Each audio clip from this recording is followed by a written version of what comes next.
that she really liked cherries. So we iced the top of the cake in the shape of a giant cherry, and I thought it was a lovely gesture of love, you know, to bake it was one thing, but the cherry on top? Well, that was just the icing on the cake.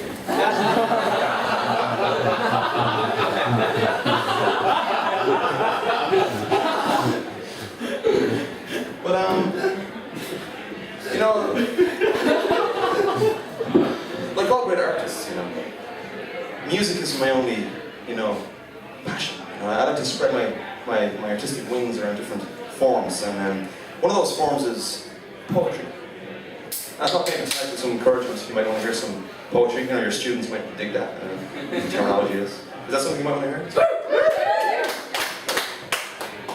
It's going to do it anyway, then. Well, with me. But you know, keeping in mind, you know, I'm only kind of splashing in the form, so you know, I'm still pretty well, I'm pretty good actually. There's a little poem I've written. It's called Rain. So it might ring true to some people here tonight.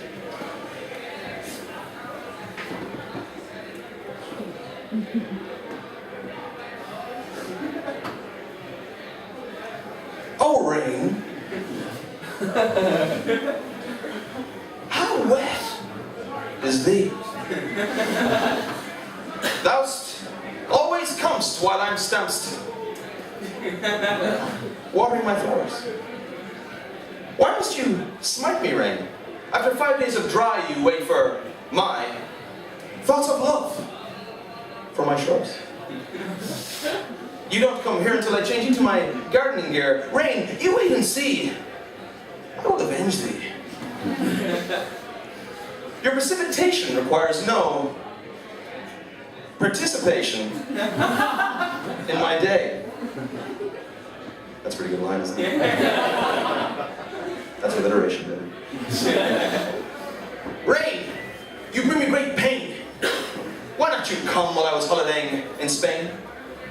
When my neighbor, Wayne, promised me he'd water my geraniums. I came back.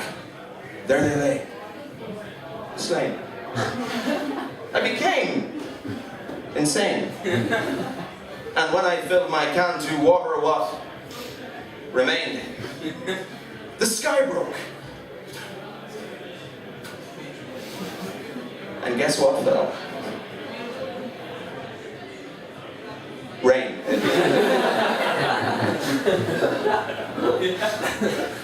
Name of the poem. Yes, you rain.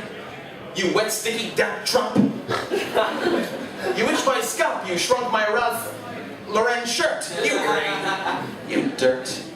You irritate the nation. Why don't you go somewhere that uses man-made irrigation like a wind turn on the TV station? The weatherman says, all week, no rain. I quip. Why not you look through with your window pane? That's pretty funny. I go to my bedroom and take my pills as rain rolls off the windowsills. I close my eyes and begin to dream of a life in Africa. No rain. No streams. Okay, so you might have to walk a little bit for a while. It couldn't be worse than living this hell. Rain.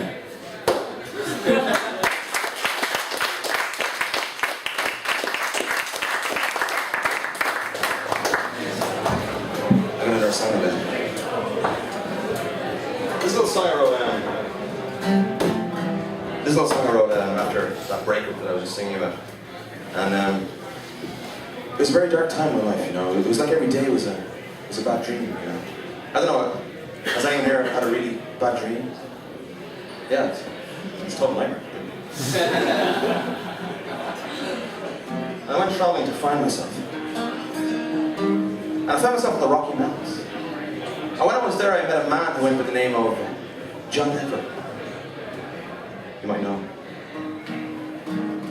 And I went, you know, I just found him, and he had a great way of playing music, you know. Like this one time, I said, John, teach me to play the guitar. And John said, go first. Go to the tallest tree in the forest and chop it down. And I said, I can't, John. I said, I don't have an axe. And John said, and that's why I can't teach you. That's like, I don't understand. And John said, well, what can they teach you? A twig and a few strings attached to it on a guitar. I can't teach you this guy. No need for sarcasm. And he said, what is this? You follow me around all the time, you eat all my food, asking these stupid questions. So maybe you don't like me, you should go, because I was here first. He said, well, maybe I will go. I said, go then. He said, I'm going. I said, go. He said, I'm out of here. I said, go. I said, I'm gone. I said, go. He didn't answer because, well, he was gone. And it was through those conversations where I learned the most about John. You know? I come back from my travels and I told my friends and family about John and what the master had taught me. And, well, they told me 12 years, so that put things in perspective. It turned out as a result of chronic isolation and having a diet that mainly consisted of lake water and wild berries in the forest. I actually hallucinated the whole thing. But I suppose the moral of the story is, even though John Denver wasn't that real to me, and he may not be even real to you,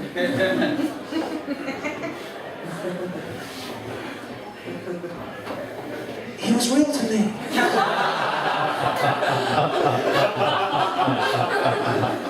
That's for John. Or for anyone that's lost anyone in the world. Like me. Your face is like that of an owl,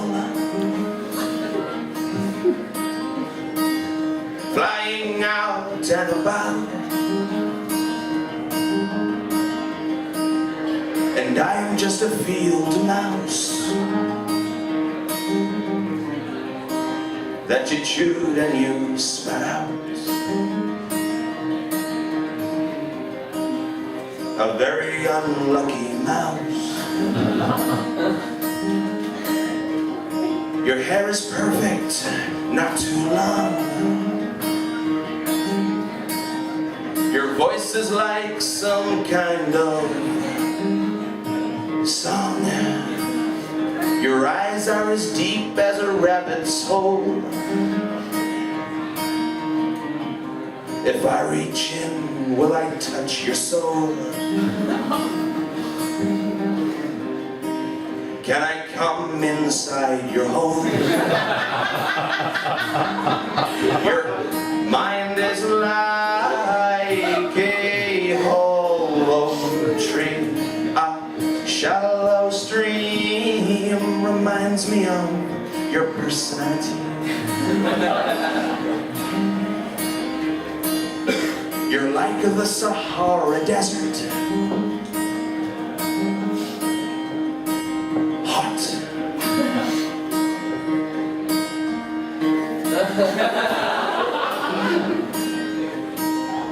You're like the Rocky Mountain Range.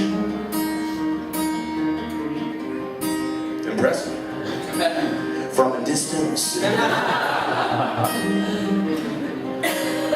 But quite treacherous up close. Your mind is like a dictionary. It contains words and it's quite dense. I like you like a polar bear likes ice. I like you like those little yellow people like rice. I like you like the people in the West like to farm. I like you like Soviets like nuclear arms. But you like me just like lions, like gazelles, and not a nutritional value weighs in the wanting to hunt me and kill me.